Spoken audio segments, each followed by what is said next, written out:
Hello and welcome guys, welcome to study social work again. आज हम फिर से स्वागत करते हैं आप सबको एक नए स्टडी टॉपिक के साथ। तो आज जो चीज़ हम लोग पढ़ेंगे, आज जो टॉपिक आज कवर होगा वो है अप्रोचेस ऑफ केस वर्क। और ये काफ़ी इंपॉर्टेंट एक टॉपिक है हमारे प्रिपरेशन के लिए। अगर हम लोग यूजीसी नेट की प्रिपरेशन कर रहे हैं तो हमारे लिए बहुत ही इंपॉर्टेंट एक टॉपिक है, क्योंकि यहाँ से सवाल नॉर्मली आते रहते हैं और यहाँ का जो सवाल है वो आपको सोच के जवाब देने वाली सवाल होता है। मतलब फैक्चुअल नहीं होता है, नॉर्मली सवाल होता है जिसमें आपको दिमाग लगाना होता है। ठीक है, तो हम लोग ज़्यादा बातें नहीं करते हैं, डायरेक्टली चले जाते हैं टॉपिक के ऊपर। तो सबसे पहले हम लोग पढ़ते हैं यहाँ पर, देखिए है डायग्नोस्टिक अप्रोच। ठीक है, डायग्नोस्टिक अप्रोच। तो देखिए जो डायग्नोस्टिक जो वर्ड है, ये डायग्नोस्टिक वर्ड का मतलब क्या होता है? इस डायग्नोस्टिक वर्ड का मतलब होता है assessing nature of cause for something। मतलब कारण क्या है उसको ढूंढना। ठीक है, कोई एक चीज का रीजन क्या है, कॉज क्या है, इसको ढूंढना, ये होता है डायग्नोस्टिक का मूल मतलब, उसका मतलब। ठीक है, अब देखिए ये जो डायग्नोस्टिक अप्रोच है, चलिए पहले ही इसको रीड कर लेता हूँ, है ना। तो ठीक है, डायग्नोस्टिक अप्रोच जो है ये फ्रीडियल थ्योरीज के ऊपर है। फ्रीडियल थ्योरी मतलब साइको एनालिसिस थ्योरी जो है, साइको एनालिसिस थ्योरी के ऊपर बेस है। साइको एनालिसिस थ्योरी में हम लोगों ने क्या पढ़ा था? साइको एनालिसिस थ्योरी में हमें पढ़ाई करने को मिलता था जैसे ईड, ईगो और सुपर ईगो, है ना, ये सारे। और ये सारे चीज किसके ऊपर आधारित है? हमारे साइकोलॉजिकल ऑर्डर के ऊपर निर्भर है, साइकोलॉजिकल स्टेट के ऊपर है कि हम लोग क्या सोच रहे हैं, हम लोग क्या मांग रहे हैं, कितना ज्यादा मांग रहे हैं और कहाँ बैलेंसिंग हो रहा है। ये सारे चीज हम लोगों ने ऑलरेडी पढ़ लिया। और अगर नहीं भी पढ़ा हुआ है तो हम लोग बाद में पढ़ाई कर लेंगे। मतलब लगभग आप सबको ईद ईगो सुपर ईगो के बारे में पता है। तो देखिए बेसिक अगर हम बात करेंगे तो ईद ईगो सुपर ईगो को लेके अगर हम लोग ज्यादा चीजों के बारे में एक्सप्लोर कर रहे हैं तो पढ़ क्या रहे हैं, समझ क्या रहे हैं? हम लोग समझ रहे हैं मेंटल स्थिति को, है ना, कॉग्निजेंट लेवल को समझ रहे हैं कि इंसान क्या चाह रहे हैं, उसका चाहत क्या है, वो क्या डिमांड कर रहा है अंदर से। ठीक है, तो अंदर का बात हम लोग समझ रहे हैं। यहां तक आपको क्लियर है? अब देखिए और थोड़ा सा इंफॉर्मेशन हम लोग जान लेते हैं तो फिर आसान हो जाएगा इसको समझना। और देखिए जो भी हम लोग अभी पढ़ रहे हैं ना, ये पढ़ाई को एग्जाम पर्सपेक्टिव से पढ़ाई कर रहे हैं। एग्जाम पर्सपेक्टिव से पढ़ाई मतलब जो भी इंफॉर्मेशन इसके लिए इंपॉर्टेंट है, फैक्चुअल भी और समझना भी, तो उसको कवर कर लेंगे। तो क्या होगा आपके लिए, जो एग्जाम में आने वाला सवाल है वो आपके लिए कवर हो जाएगा। ठीक है, तो पहला एक बात हम लोगों ने समझ लिया कि डायग्नोस्टिक का मतलब क्या है। दूसरा क्या है कि ये फ्रीडियल थ्योरी के ऊपर है, साइको एनालिसिस थ्योरी जो है उसके ऊपर है। और यूट्यूब में हमारा एक साइको एनालिटिक थ्योरी के ऊपर, साइको एनालिसिस थ्योरी के ऊपर एक पूरा वीडियो बना हुआ है। तो अगर आप देखना चाहते हैं तो वो भी आप देख सकते हैं। ठीक है, तो ये एक चीज आपको समझ में आना पड़ेगा, यहाँ से सवाल भी आ सकता है ना, कि कौन डायग्नोस्टिक अप्रोच कौन से थ्योरीज के ऊपर बेस करके है। या हो सकता है कि जो थिंकर है या साइकोलॉजिस्ट है उसके ऊपर सवाल आ जाए कि कौन से थिंकर या साइकोलॉजिस्ट इसके साथ कनेक्टेड है। तो आपको तब अगर साइकोलॉजिस्ट का सवाल आए तो फ्रीडियल होगा, मतलब फ्रीड होगा। और अगर थ्योरीज के ऊपर बात होता है तो साइको एनालिसिस थ्योरी होगा। ठीक है, यहाँ तक क्लियर है? अब हम लोग आगे बढ़ते हैं। और एक इम्पॉर्टेंट इंफॉर्मेशन है, जो ये डायग्नोस्टिक अप्रोच है ये हमें मिलता है कहाँ से? सबसे पहले मिलता है सोशल डायग्नोसिस। सोशल डायग्नोसिस एक बुक थी जिस बुक का ऑथर है मैरी रिचमंड, और इसका पब्लिश हुआ है 1917 में। और ये सवाल भी बहुत आता रहता है। ठीक है, तो ये भी आपको थोड़ा ध्यान रखना है। देखिए जो बुक का नेम है ना, सोशल डायग्नोसिस, ये कहीं ना कहीं डायग्नोस्टिक के साथ कनेक्टेड है। Diagnosis, diagnostic. ठीक है, ये सोशल डायग्नोसिस जो बुक है, सोशल डायग्नोसिस के अंदर ऑलमोस्ट केस वर्क का सारे चीजों को कवर अप किया गया था। ठीक है, ये जो मैरी रिचमंड है इनका सोशल केस वर्क के ऊपर सबसे ज्यादा कंट्रीब्यूशन है। ठीक है, और सोशल डायग्नोसिस जो बुक है उसमें जितने भी अप्रोचेस है, जितने भी मॉडल्स हो सकता है या जितने भी केस वर्क के अलग अलग टूल्स एंड टेक्निक्स के बारे में बात किया जा सकता है, वो लगभग सब चीजों के बारे में सोशल डायग्नोसिस के अंदर बात किया गया था। हो सकता है कुछ चीजों को आज के दिन में मॉडर्न एस्पेक्ट में कुछ चीजों को चेंज किया गया है, लेकिन बेसिक बेसिक जो है वो सोशल डायग्नोसिस के अंदर सब कुछ थी। ठीक है, तो अगर आप लोगों ने में से कोई भी सोशल डायग्नोसिस पढ़ा हुआ होगा तो आप लोग रिलेट कर सकते हैं। ठीक है, अब क्या बोला जा रहा है कि मैरी रिचमंड को छोड़ के भी कुछ ऐसे थिंकर्स एंड स्कॉलर्स का भी कंट्रीब्यूशन था सोशल डायग्नोसिस या डायग्नोस्टिक अप्रोच में। तो उनका क्या क्या नाम है? मार्लिन कैथवे एक है, बेट्से लिबे और गॉडसन हैमिल्टन, ये तीनों लोगों का कंट्रीब्यूशन है और इसका नाम आपको याद रखना है, सवाल आ सकता है। ठीक है, ऐसे भी सवाल आ सकता है कि कौन सी थिंकर का, कौन सी स्कॉलर का एक कंट्रीब्यूशन है। अभी हो सकता है ये तीनों में से कोई एक जने का नाम ऑप्शन में हो जाए और फिर बाकी अलग अलग ऑप्शन, तो आपको उसको राइट ऑप्शन चूज करना है, तो इसीलिए नाम को भी याद रखना है। अब देखिए, ये जो डायग्नोस्टिक अप्रोच है, ये डायग्नोस्टिक अप्रोच मोस्टली काम कैसे करती है, हम लोग अगर बेसिक बेसिक रफ वे में समझते हैं, ठीक है, फिर हम लोग फिर पढ़ाई में बैक करेंगे। तो सोशल डायग्नोस्टिक अप्रोच में क्या है कि मान के चलिए एक क्लाइंट है, ठीक है, और ये क्लाइंट के बारे में जो केस वर्कर है उनके पास्ट के बारे में पीछे जा रहे हैं। ठीक है, तो हम लोग मान के चल रहे हैं ये प्रेजेंट है, ये पास्ट है और ये फ्यूचर है। ठीक है, प्रेजेंट, पास्ट, फ्यूचर।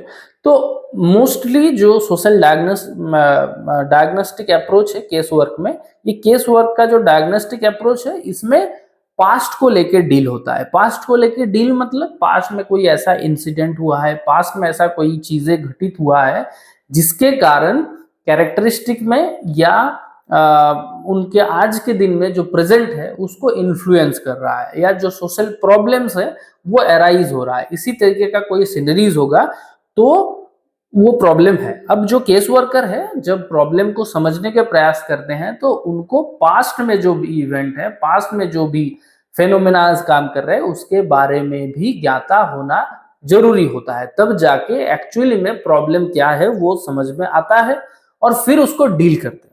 चलिए, अब थोड़ा सा मुश्किल हो गया सर, कॉम्प्लिकेटेड आपने बता दिया, पास्ट को कनेक्ट कर दिया। अब एक छोटा सा एग्जांपल ले लेते हैं तब आपको समझ में आ जाएगा।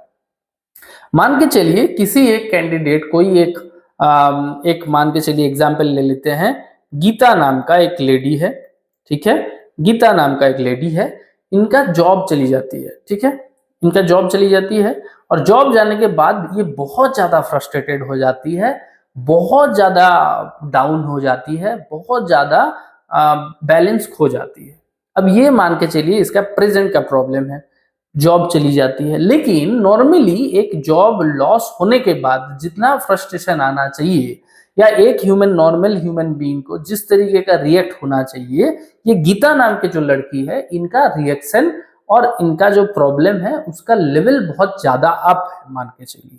तो ये एक प्रॉब्लम है। अब केस वर्कर अगर डायग्नोस्टिक अप्रोच के अंदर ये प्रॉब्लम आता है तो क्या करेगा कि ये जो इतना डर, इतना ज्यादा एंग्जाइटी, इतना ज्यादा फियर, ये क्यों है, इसको मान के चलिए ढूंढने के लिए पास्ट में जाती है। मतलब उनके पास्ट में क्या ऐसा हुआ था, जॉब को लेके इतना क्यों सेंसिबल है, जॉब को लेके इतना क्यों डरी हुई है। तो मान के चलिए उनके पास ऐसा कोई इवेंट है कि जब ये गीता नाम की जो लड़की है ये छोटी थी तब उनके पिताजी का या पापा का जॉब लॉस हो जाता है और उस टाइम जॉब लॉस होने के लिए उनके लाइफ में या उनके फैमिली में बहुत ज्यादा सफरिंग हो गया।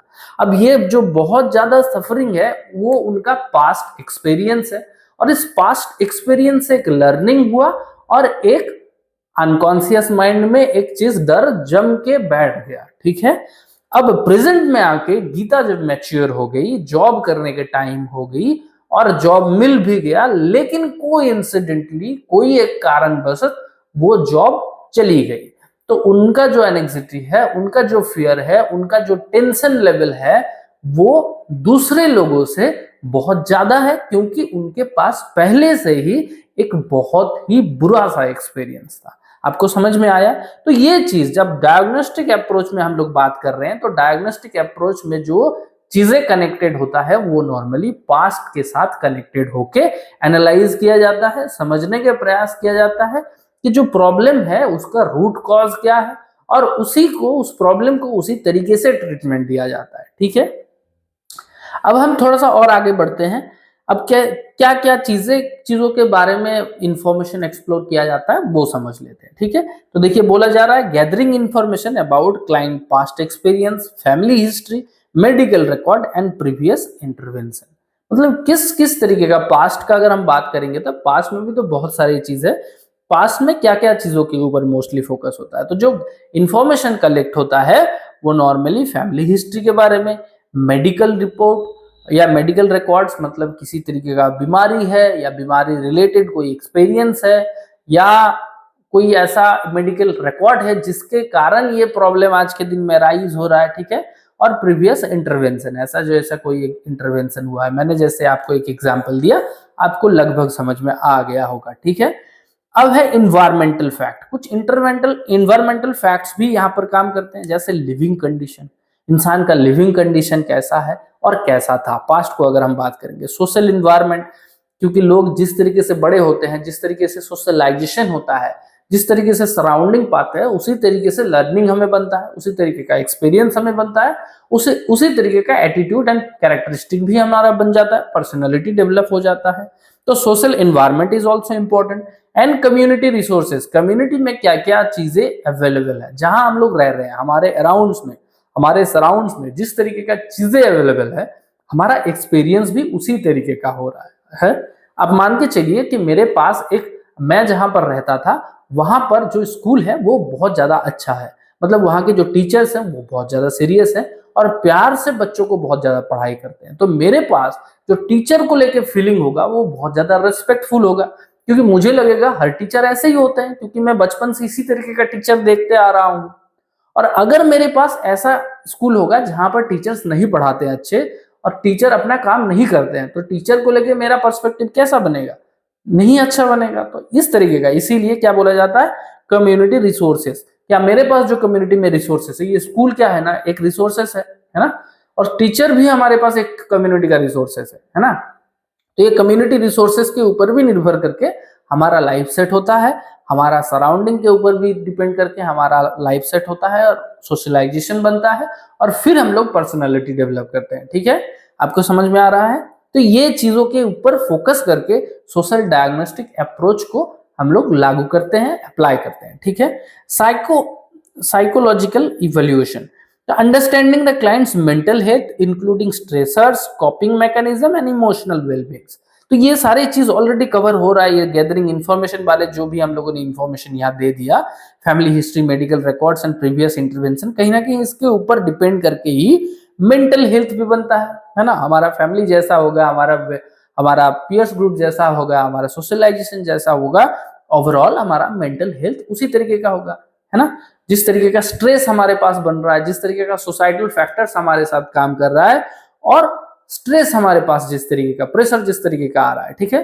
कॉपिंग mechanism and emotional wellbeing, कॉपिंग mechanism भी वही चीज एक कवर हो रहा है। कॉपिंग मैकेनिज्म के बारे में हम लोगों ने डीप और एक टॉपिक में पढ़ लेंगे। कॉपी मैकेनिज्म आपके सब्जेक्ट में भी है, यूजीसी नेट के अंदर भी आपके पास एक बड़ा सा टॉपिक आ जाएगा, तो अब उस टाइम हम लोग अच्छे तरीके से समझ लेंगे कॉपी मैकेनिज्म को, है ना। तो ठीक है, यहां तक आप लोगों को पता है, डायग्नोस्टिक अप्रोच आप लोगों को समझ में आ गया। इजी है, बहुत इजी है। किस तरीके का डायग्नोस्टिक अप्रोच में जो प्रॉब्लम है, उस प्रॉब्लम को समझने के लिए जो केस वर्कर है वो उसका पास्ट इवेंट, पास्ट एक्सपीरियंस के ऊपर फोकस किया जाता है, उसके ऊपर असेसमेंट किया जाता है और समझने के प्रयास किया जाता है जो प्रॉब्लम अभी चल रहा है उनके लाइफ में या क्लाइंट्स के लाइफ में, वो पास्ट के साथ किस तरीके से कनेक्टेड है और वो किस तरीके से इन्फ्लुएंस कर रहा है प्रेजेंट लाइफ को, ठीक है। ये चीज के ऊपर डिपेंड करके है। कुछ इंफॉर्मेशन मैंने अभी बताया आपको, जिस तरिके का कि ये फ्रॉइडल थ्योरी, साइकोएनालिसिस, इस थ्योरी के ऊपर डिपेंड करके है। अगर बोला जाता है कि सबसे पहले कहाँ ये डायग्नोस्टिक अप्रोच मिला, तो हमें बोलना पड़ेगा सोशल डायग्नोसिस 1917 में लिखा गया था, पब्लिश किया गया था बाय मैरी रिचमंड, ठीक है। ये सारे इंफॉर्मेशन आपके पास होना चाहिए, ठीक है। अगर बताया जाए कि सोशल डायग्नोस्टिक अप्रोच में कौन से स्कॉलर या थिंकर का कंट्रीब्यूशन है, तो आपको बताना है Marlene Kenworth, Betsy Levy and Gordon Hamilton. बार बार पढ़ लेंगे तो याद रह जाएगा, ठीक है। मैंने अभी 3-4 बार नहीं पढ़ाई किया, ये सारे नेम थोड़ा सा उटपटांग होता है। हम लोग नॉर्मली इंडियन नेम अलग होता है, बाहर के नेम अलग होता है, तो मुश्किल हो जाता है। लेकिन देखिए जैसे मैरी रिचमंड हम लोगों ने बहुत बार सुना है तो याद आ जाता है ना, उसी तरीके से आपको पढ़ना है, आपको बार बार पढ़ लेना है, ठीक है। सर के जैसा नहीं बनना है, आपको अपने जैसा बनना है, सर से बेहतर बनना है, ठीक है। ओके, अब देखो डायग्नोस्टिक अप्रोच में प्रोसेस के बारे में हम लोग थोड़ा सा पढ़ लेते हैं, ठीक है सर। चलो डायग्नोस्टिक अप्रोच में हम लोग प्रोसेस को थोड़ा पढ़ लेंगे, उसके पहले बोर्ड को कर लेंगे साफ, है ना। चलिए ओके, अब देखिए प्रोसेस में क्या है। सबसे पहले प्रोसेस में क्या है, कलेक्टिंग डेटा, डाटा को कलेक्ट करना है। और डेटा किस तरीके का डेटा है, पास्ट इवेंट के लेकर डेटा है और साथ ही साथ कुछ कुछ प्रेजेंट का भी डेटा है, क्योंकि प्रॉब्लम जो है वो तो करंट का है, वो प्रेजेंट का है। तो अगर हम बताएंगे कि सिर्फ और सिर्फ पास्ट का डेटा, तो वो भी गलत हो जाएगा, ठीक है। तो पास्ट एंड प्रेजेंट ये दोनों तरीके का डेटा। डीप डायग्नोस्टिक स्टडी, उसके बाद डीप डायग्नोस्टिक स्टडी में क्या होता है, जो डेटा कलेक्ट हो गया उस डेटा को अकॉर्डिंगली उसको सजा के रखना है, किस एरिया में कौन सी चीज पड़ रहा है, ताकि हमें असेसमेंट करने में, मतलब कंपेयर करने में, समझने में उस डेटा को आसान हो जाए।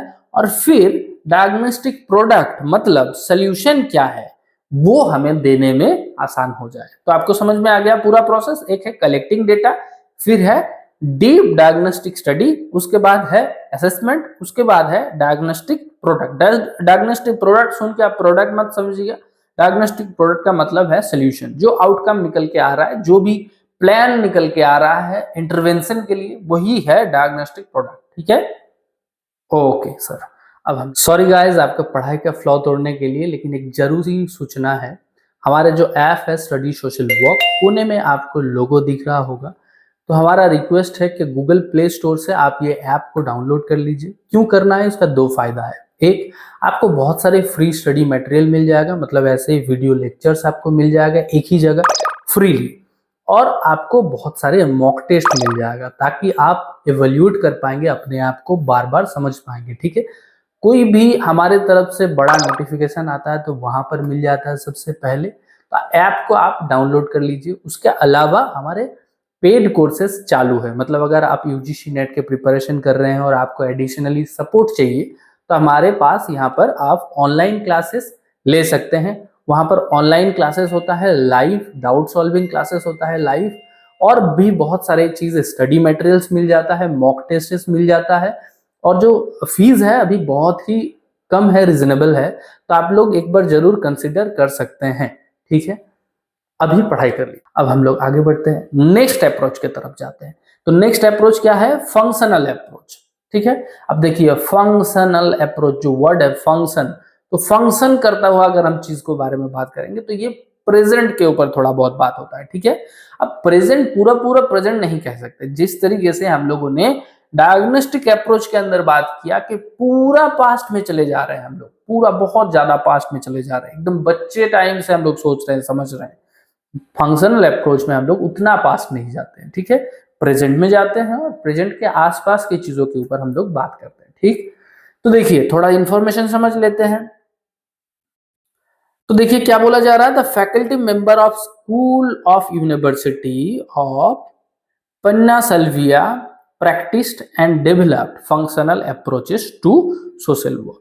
तो Pennsylvania school of university, इन लोगों ने ये जो फंक्शनल अप्रोच है उसको पहला, मतलब इसको डेवलप किया है, ठीक है। ये आपका सवाल आ सकता है, इसीलिए ये इंफॉर्मेशन क्रूशियल है आपके लिए, इसको याद रखना है ना, याद रखना है, रखेंगे ना, ठीक। अब देखो, it based on personality theory of Otto rank.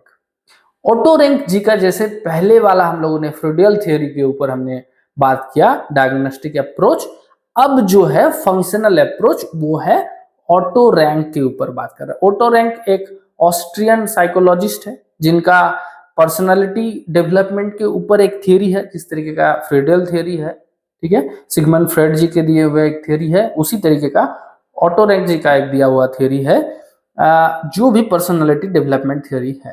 ठीक है, इनका जो कहना है, मतलब मैं छोटा एकदम बहुत ही शॉर्ट फॉर्म में बता देता हूं कि जो पर्सनालिटी डेवलपमेंट करने के लिए सिर्फ पास्ट इवेंट बहुत ज्यादा इंपॉर्टेंट है ऐसा नहीं है, उनका अपना वेलबींग, अपना क्रिएटिविटी, अपना आर्ट एंड क्राफ्ट और करंट सिनेरियो जो भी चीजें अभी चल रहा है, ये सारे चीज इन्वॉल्व करता है पर्सनालिटी डेवलपमेंट के लिए। मतलब जो अपना क्यूरियोसिटी है और अपना क्रिएटिविटी है, उसके ऊपर डिपेंड करके हम लोग अपने लाइफ के चैलेंजेस को सॉल्व करते हैं और उसके अकॉर्डिंग चैलेंजेस को फेस करते हैं, सॉल्व करते हैं, और उसके हिसाब से हम लोग लर्निंग करते करते करते करते एक पर्सनालिटी डेवलप करते हैं। ठीक है, इनका कहना यही है। इनके जो थ्योरी है उसके अंदर creativity and art and craft और अपना जो करेंट चीजें हैं उसके ऊपर डिपेंड करके इनका जो पर्सनालिटी डेवलपमेंट थ्योरी दिया गया है, ऑटो रैंक। तो आपको याद रखना है, ऑटो रैंक जी का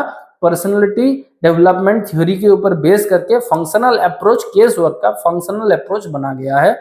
ऑटो रैंक एक ऑस्ट्रियन साइकोलॉजिस्ट है। ठीक है, ये भी आपको इतना अगर डीप में नहीं भी जाना है तब भी आप थोड़ा बहुत रख सकते हैं अपने दिमाग में, ज्यादा भारी है नहीं। ठीक है, many other scholars also contributed. जिस तरीके से डेवलप डायग्नोस्टिक अप्रोच में बहुत सारे थिंकर्स एंड स्कॉलर का इन्वॉल्वमेंट था, कंट्रीब्यूशन था, उसी तरीके का इसमें फंक्शनल अप्रोच में भी कुछ कंट्रीब्यूशन है अलग अलग थिंकर्स एंड स्कॉलर का, जैसे Jessie Taft, Virginia Robinson, Kenneth Pray and Ruth Smalley.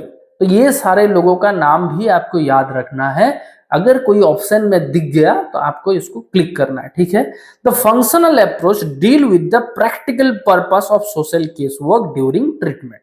तो देखिए इनका ये जो बात हो रहा है ये कहीं ना कहीं practical purpose of social case work, मतलब जो सोशल केस वर्क में जो ट्रीटमेंट होता है उसके ड्यूरिंग जो प्रैक्टिकली जो चीजें इन्वॉल्व होता है उसके ऊपर डिपेंड करके ये फंक्शनल अप्रोचेस दिया गया है या फंक्शनल अप्रोच को इन्वॉल्व कर सकते हैं। ठीक है, collaboration, building a strong relation, trust based relation with the clients feel empowered and participate actively. ठीक है, और थोड़ा पढ़ लेते हैं फिर हम समझा देते हैं। Empathy and support, providing emotional support, understanding the clients perspective.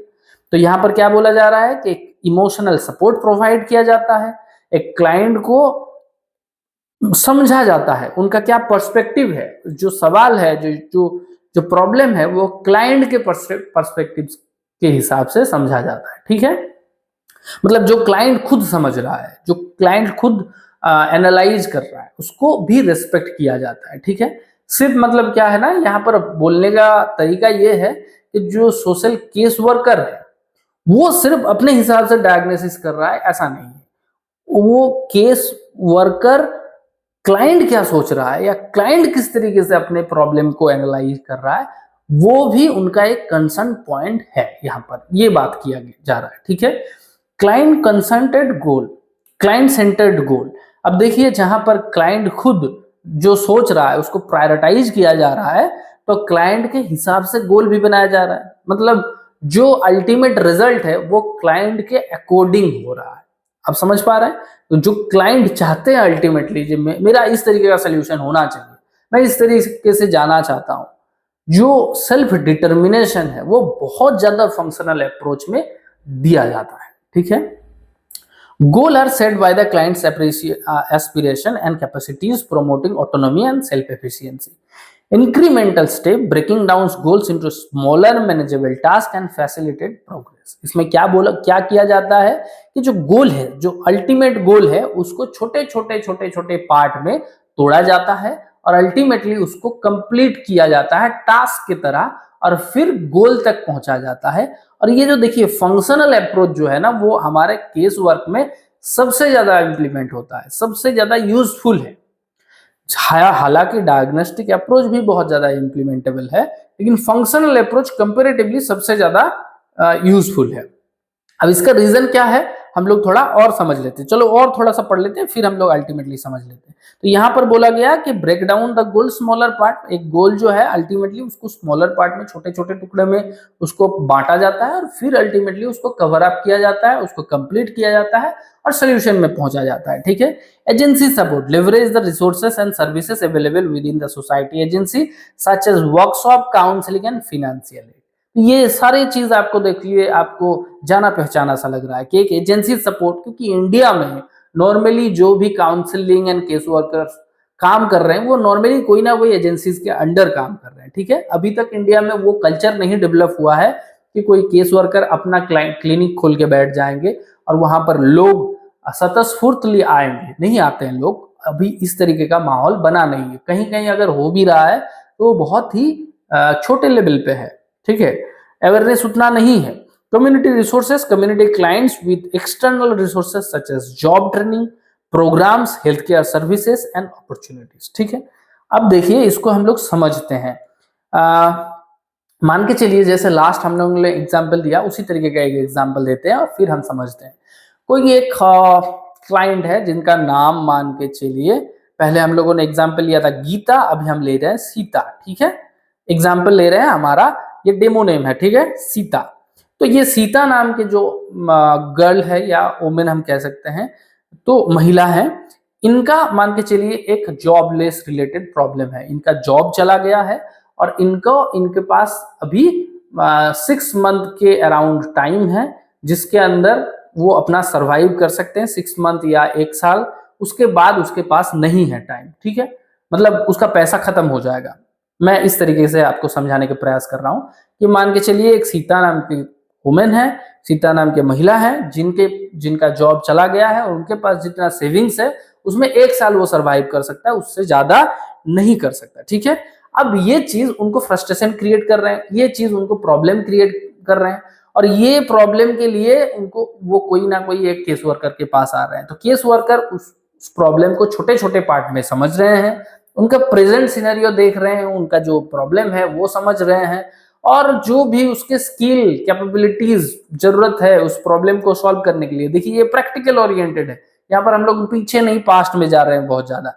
वो समझने के प्रयास कर रहे हैं कि जॉब लॉस होने का कारण क्या है, क्या क्या स्किल उनके पास कम है। एक मैपिंग कर रहे हैं कि कितने दिन में क्या क्या चीज सीखेंगे और फिर उसको इम्प्लीमेंट करने की कोशिश कर रहे हैं।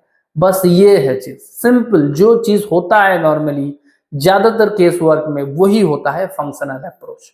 आप लोगों को समझ में आ रहा है? फंक्शनल अप्रोच में एक टाइम बॉन्डिंग का चांसेस होता है, टाइम बॉन्डिंग का एक फंक्शन रहता है जिसके अंदर जो केस वर्कर है वो केस क्लाइंट के जो प्रॉब्लम्स है उसको जब छोटे छोटे टुकड़ों में डिवाइड करते हैं तो उसके साथ साथ एक टाइम भी सेट करते हैं और उसी टाइम के अंदर वो अचीवेबल गोल को अचीव करने की कोशिश करते हैं। ठीक, समझ में आ गया? आसान है? ओके सर, चलिए थोड़ा सा आगे बढ़ते हैं। अब हम लोग समझते हैं problem solving approach. Problem solving approach क्या है? तो देखिए यहाँ पर जो जिनका नाम यहाँ पर हमें एकदम जल कर रहा है नाम, वो है हेलेन हैरिस पर्लमैन और इनका जो कंट्रीब्यूशन है केस वर्क में वो बहुत ही अद्भुत है। मतलब मैं अद्भुत क्यों बोलता हूँ, मेरा मानना है, मैं जितना भी इनका एग्जाम्पल मतलब जितना भी इनका कंट्रीब्यूशन पढ़ता हूँ एकदम शुरू से लेके, मतलब डेफिनेशन से लेके, इनका कहीं ना कहीं जो काम है वो थोड़ा सा दूसरे से बहुत ज्यादा अलग है। इनका ट्रैक ही पूरा अलग हो जाता है। ठीक है। तो जब अब प्रॉब्लम सॉल्विंग अप्रोच हम लोग जब पढ़ेंगे तब भी आपको समझ में आ जाएगा कि कितना ये अलग है और कितना आपको समझ में आ जाएगा। ठीक है। तो देखिए क्या बोला जा रहा है कि ये जो अप्रोच है प्रॉब्लम सॉल्विंग अप्रोच वो हैरिस पर्लमैन या H पर्लमैन का दिया हुआ है और इनका नाम बहुत बार आपको सुनने को मिलेगा। ये क्वेश्चन भी इनके नाम से आता है तो ये नाम भी आप याद रखिए। ठीक है। Define the problems and its impact on the clients life. समझ में आना है कि प्रॉब्लम क्या है, क्लैरिफाई करना प्रॉब्लम को और ये क्लाइंट्स के लाइफ में किस तरीके से इन्फ्लुएंस कर रहा है ये समझना, पहली बात प्रॉब्लम सॉल्विंग में। ठीक है। तो देखिए प्रॉब्लम सॉल्विंग में क्या आ रहा है, प्रॉब्लम सॉल्व करना है। ठीक है। लेकिन प्रॉब्लम सॉल्व करने का तरीका थोड़ा अलग है। अब क्या बोला जा रहा है, clients perspective, understanding the problems from the clients view point two the ensure relevancy and accuracy. View मतलब क्लाइंट्स का जो व्यू पॉइंट है उसको समझना और एक्यूरेसी के अंदर उसको सॉल्व करना, जो हमें फंक्शनल अप्रोच में भी देखने को मिला था। ठीक है, brainstorming, collaborate with the clients, generating range of possible solution. यहां पर क्या बोला जा रहा है, एक नहीं बहुत सारे सॉल्यूशन प्रोवाइड किया जाता है। मतलब प्रॉब्लम को देखा और प्रॉब्लम को देखने के बाद, समझने के बाद, क्लाइंट के पर्सपेक्टिव को समझने के बाद बहुत सारे सॉल्यूशन दिया गया। ठीक है, बहुत सारे सॉल्यूशन के बारे में बात किया गया। ठीक है, या सॉल्यूशन प्रोवाइड किया गया। Evaluate the practicality and potential effectiveness of each solution. अब जो भी सॉल्यूशन, मान के चलिए यहाँ पर A solution, B solution, C solution, D solution, यहाँ पर 4 सॉल्यूशन, तो हर सॉल्यूशन का प्रैक्टिकलिटी एंड इफेक्टिवनेस चेक करना इस अप्रोच के अंदर। तो पहले क्या हुआ, प्रॉब्लम को समझना, क्लाइंट्स का पर्सपेक्टिव समझना, उसके बाद उसके अकॉर्डिंग सॉल्यूशन प्रोवाइड करना। और सॉल्यूशन किस तरीके का, बहुत सारे, एक नहीं, एक जंक और बल्क ऑफ सॉल्यूशन हम बोल सकते हैं। और हर सॉल्यूशन का क्या इंपैक्ट हो सकता है वो क्लाइंट के लाइफ में, वो समझना। कहीं ना कहीं ये जो अप्रोच है वो किस तरीके का अप्रोच है पता है, जैसे हम लोग जब एनजीओ में हम लोग पायलट प्रोजेक्ट करते हैं ना, कि छोटे तरीके से हम लोग देख लेते हैं कि ये काम कर रहा है कि नहीं, फिर हम लोग समझते हैं इसको, चलो काम कर गया तो बड़े हिसाब से करेंगे, बड़े तरीके से, फुल फ्लेज्ड प्रोग्राम। तो इसी तरीके का इनका जो अप्रोच है, इनका कहना है कि जो प्रॉब्लम है उसको समझो और सोल्यूशन, बहुत सारे ऑल्टरनेटिव बनाओ और हर ऑल्टरनेटिव को चेक करके देखो कि काम कर रहा है कि नहीं। जो काम कर रहा है फिर उसको अच्छे तरीके से, बड़े हिसाब से करो। ठीक है, तो देखिए इनका जो प्रोसेस है, क्या बोला जा रहा है, recognise and formulating the problem, problem को अच्छे तरीके से समझो, उसके पास gathering information facts will lead to the solution, information collect करो और किस तरीके से सॉल्यूशन प्रोवाइड किया जा सकता है वो देखो।